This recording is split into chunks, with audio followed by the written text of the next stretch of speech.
Karon holiday, palayon ang trabaho sa forensic team sa PNP Crime Lab pag-ila sa mga patayng lawas. Sa tabang sa personal na gamit sa mga patay, masayon ang pag-ila nila.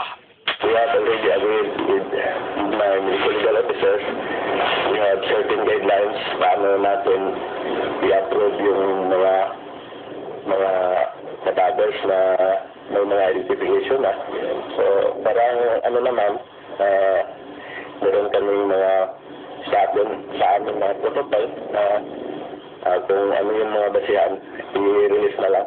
Apan kung subayan ang scientific procedure sama sa DNA, hinay ang pagtugyan sa mga patay ngadto sa ilang pamilya. Buot sa forensic team nga ang personal nga gamit, ila sa panit ug ubang timailhan sama sa tattoo, mahimo ng basihan aron ihatag ang patayng lawas. If there are enough evidences to prove that the cadaver is really their loved ones or their family members, then we confer with one another. The DVI team confers with one another, and we decide collectively as a group whether we can release the body.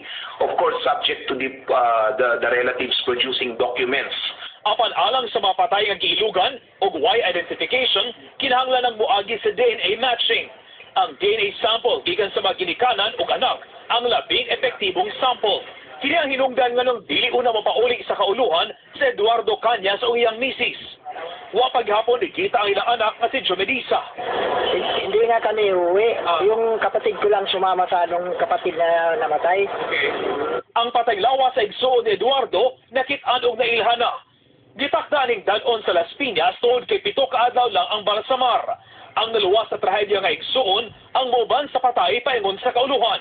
Nasaan makita yung pamangkin ko na Tumong karon sa forensic team nga dili mosunod sa estriktong lagda sa DNA o igo na ang personal nga mga identification, mahatag lang sa pamilya ang patay aron hingpit ng masirhan ang pait nilang kasinatian.